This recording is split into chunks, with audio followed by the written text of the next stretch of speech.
Welcome back, Holotable Heroes, to another Galaxy of Heroes video with your bald-headed boy, Scribble. It is Monday morning, a brand new week is upon us, and that means only one thing. We're about to be galactically challenged. Today we find ourselves on Coruscant, and we're facing off against the Inquisitorius. Thankfully, there is no Reaver in sight. What do we have to do in this galactic challenge? Well, I'm going to tell you. We've got the Thunderous Applause Global Modifier. This is from the Rise of the Empire TB. Essentially, we can't kill the leader until we've killed all his allies, or we have used Thunderous Applause 3 times, or Democracy 3 times, in order to put those stacks up on him. It's a little bit irritating, but it's not too bad overall.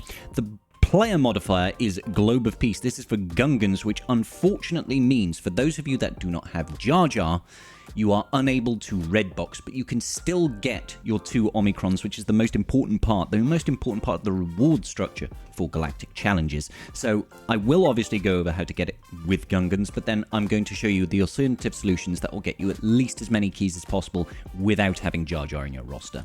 The enemy has got Dark Pursuit, and they do stuff and things. Loads of purge. Things happen, you get fatigue, your speed and tenacity decreases. It's a real trip, it's a great time. So feats then, we need to complete the battle, we need to win after taking 8 turns in a row, we need to win after using no more than 3 specials, which is interesting with this modifier, because obviously that modifier counts as a special, so you can only use that 3 times and basically can only basic. It's great. We need to complete the battle with a full team of Gungan units. Fantastic. Let's get cracking, shall we?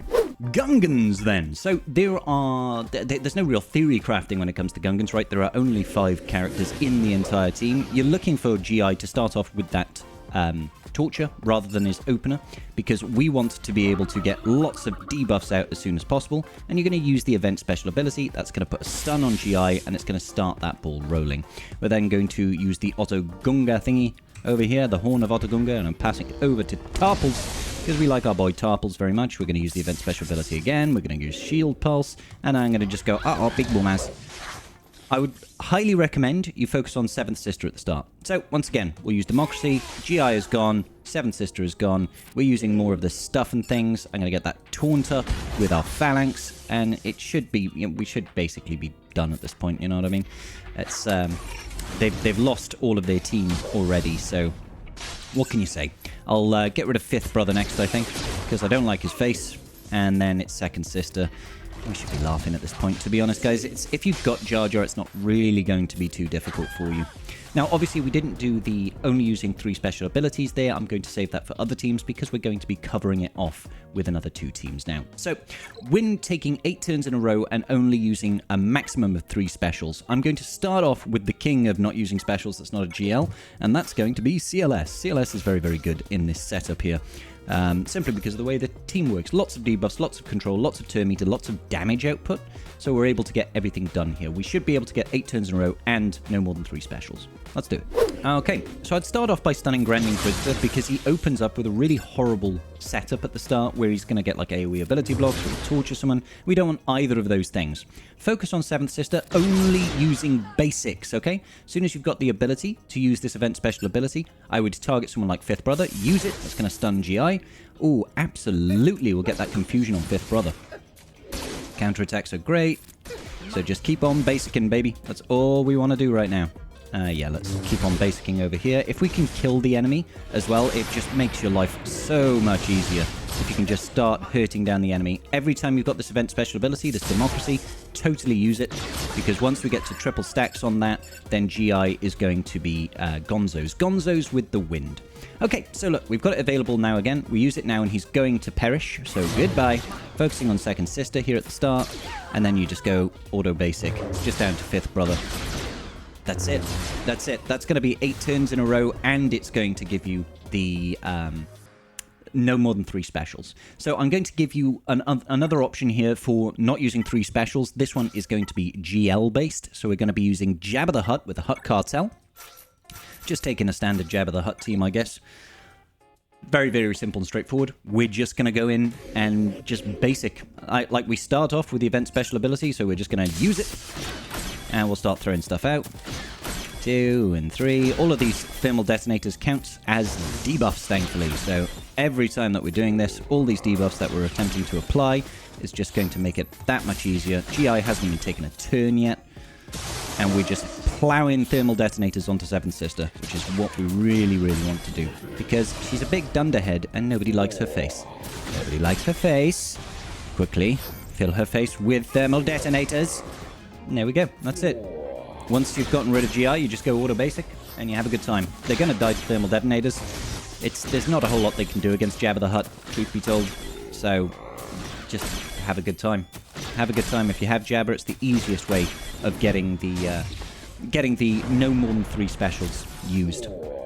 Because he just makes it so simple and easy. Look at all those thermal detonators just blowing up in their face right now. Come on. Second Sister, I think it was, that just bit the dust there. Poor old Triller. We're just plowing those thermal detonators onto 5th Brother now. 15 thermal detonators. I think he's going to go boom. Looks like we're just going to out-damage him in general. And you will most likely get the 8 turns with this, just simply thanks to how much TM you're generating, how much speed there is on Jabba the Hutt, etc., etc. So, another easy way of getting it done. So I'm going to give you one more solution now that talks really to getting 8 turns in a row. This is not using the special. So another team for getting 8 turns in a row. We're using Palpatine setup over here with Sith Empire Trooper, and we are also going to be using the likes of Darth Vader, Mara Jade. Now this time we are going to be using specials as much as possible. This is all about generating turn meter. So I take in hand just to stun GI at the start. Literally, that's just the bread and butter of it. Again, I'd highly recommend just trying to control GI. So we'll go ahead and do the hop over there. And we've got the tenacity down. Just going to throw out some more shock, generate a bunch of turn meter, and we use the event special ability. Next up, we're going to stun people. And we've already almost got round to another use of the event special ability. Force Crush with Vader. He takes a bonus turn. Now, you could use the event special ability, but I advise you go into Merciless Massacre first. So, Merciless Massacre first, then event special ability. Now, we'll just go ahead, round the corn, save that Force Crush until after you're out of Merciless Massacre. Use it again. Boom. It's going to give you another 85% and a whole turn again. And just focus once again. So, we're at 90%. Boom, event special ability, and there goes GI. Also, with Vader going into Merciless Massacre, that's already like 6 turns, and as you can see, the TM train is in full effect now. They can't really do much of anything, and we can just have a jolly good time generating boatloads of turn meter. Just boatloads of turn meter. I'd try and spread around the damage. You don't actually want to defeat people, you know, one at a time. You want to try and bring them all down relatively at the same pace. Just because you can keep that TM generation going a little bit easier the more units that are alive on the field, obviously. So bring them all down at relatively even pace is what I'd recommend. I mean, it's kind of superfluous really at this point. You're going to win, but you just might as well play it safe. There's no point in counting your chickens before they hatch or all that business. Count your eggs. I'm just hungry. I want some scrambled eggs. And that's about it really, guys. That's about it. Should get you done. CLS for simple tricks and 8 turns in a row. You can use EP Mara Jade with Darth Vader and Han Solo in order to get 8 turns out of row. You can use Jabba the Hutt for no more than 3 specials and 8 turns in a row. And if you've got your Gungans, then you have successfully whaled your way to a red box. Congratulations to everybody involved. That's going to about do it for today's episode of Galactically Challenged with your bald-headed boy Scribble. I hope this video was useful to you. If it was, please do hit that like button and consider subscribing to your boy Scribe so that my head may ever be shiny. Massive shout out to my wonderful patrons. You guys are absolutely incredible, and I thank you every day for helping me continue my endeavors on YouTube. I'll see you all in the very next video. Peace out, and may the Force be with you.